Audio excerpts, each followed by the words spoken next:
We started a diamond company with 3 people. I used the methods of karma, which I want to teach you today, how to plant a karmic seed in your mind. And now there are 10,000 people in the company. We reached $250 million per year.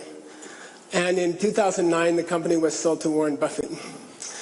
And I used all of my money to start a project for the Tibetan refugees.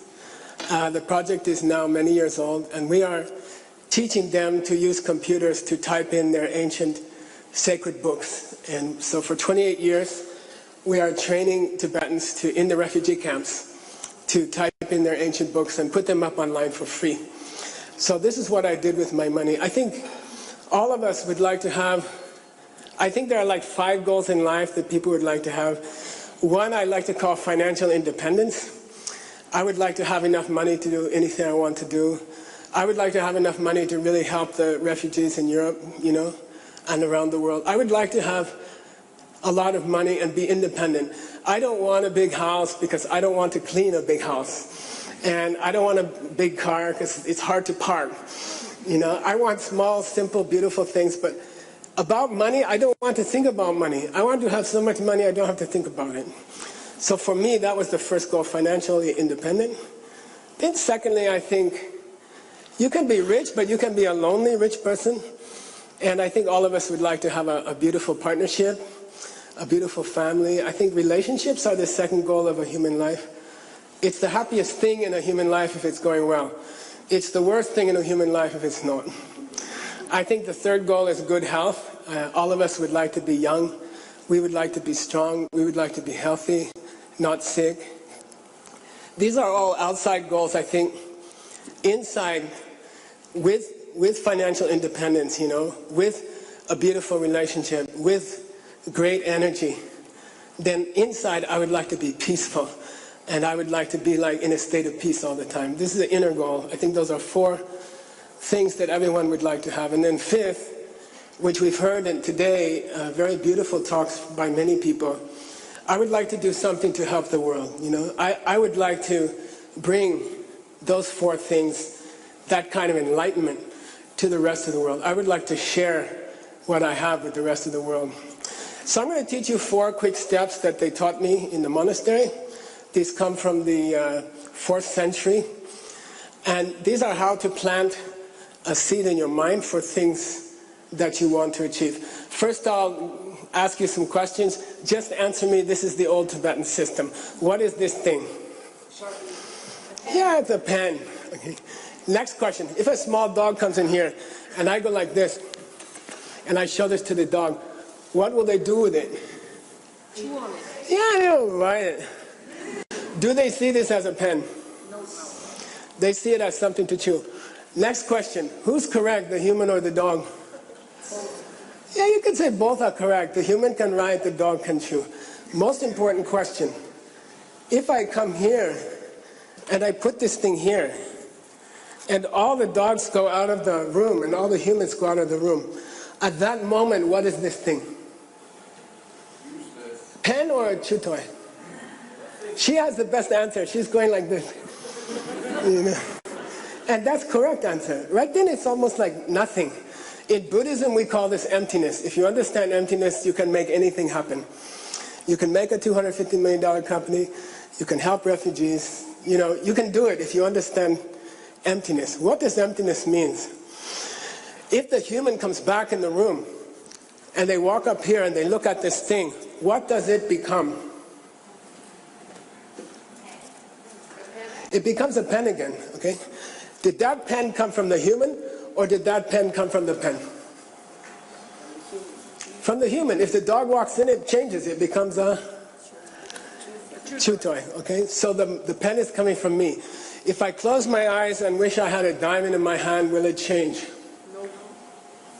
No. Okay. It's not by wishing. There's something in my mind which is forcing me to see it as a pen. In Buddhism, we call that karma. Okay? There's a seed in my mind. When I look at this thing, the seed opens in my mind, and it forces me to see a pen. Who put the seed in my mind? We say only you can put a seed in your mind. How do you put a seed in your mind? You go to another person, you say, I have a pen, do you want a pen? and you give it to them. When you open your hand and give them a pen or money or refugee aid or whatever, when you release the pen and you open your hand, who sees your hand open? I see mine. You see your hand open, and the other person sees your hand open. When you open your hand, that image goes into your mind, and it creates a seed in your mind, okay? When you give something to someone else with the intention of helping them, with love, then this creates the record in your mind of that opening of your hand, creates an image, and that image comes into your mind, it presses on your mind, and it creates a seed. Okay? Then 2 days later, you go to a TED Talk, TEDx talk, and the guy holds up this thing, and that seed opens in your mind, and you see a pen, and then you're not a dog, okay? I only have like 1 second left. There are 4 ways to plant a seed. I'll tell you very quickly, okay? You can do it for money. For $200 million, you can do it for a partner. You can do it for your health. You can do it to help the whole world, okay? There are 4 steps, and I wrote it on a piece of paper for you. But first one, decide what you want, okay? Of the five goals I mentioned, decide which one you want. If you don't know what you want, put, I don't know what I want. I want to know what I want, okay? Second step, you must find another person who wants the same thing, okay? You must choose another person who wants the same thing. If you want a partner, you must locate a lonely person, okay? No, that's the second step. I'm not kidding. You cannot plant a seed on your own. You need another person to plant a karma, okay? Third step, take them out once a week and help them, okay? I like what we said about there can be emotional support. It doesn't have to be money. It can be love. It can be concern. It can be helping the other person to get their life together, okay? That's step number 3. When you talk to them, you hear yourself talking, and it plants a seed in your mind, okay? That's called a karma. That karma can stay in your mind for 100 years without opening, okay? And you know people who've done nice things and they've had a terrible life, okay? It's because they didn't know how to put water on the karma. So that's step number 4, and that's the last thing I have to say. The trick to making those seeds in your mind open quickly and powerfully, $200 million or a beautiful partner for your whole lifetime. The trick is to, when you come home at night, before you go to bed, you put your head down on the pillow and you do a small meditation, okay? With your head on the pillow. We call it coffee meditation. Don't ask me why. And you think about the beautiful thing you did for somebody else. You think about the good things you've done for someone else. And when you think about them, when you think about a karma, it puts water on that karma, and the karma opens in your mind quickly into the things you dream of. If you understand that, then those who want money will be giving money to others and being happy about it. Those who want health or a partner will be giving those things to others. Those who want inner happiness will try to make other people happy. And that's how you change the world, and that's how you enlighten the world. It's only by helping other people. Thank you very much.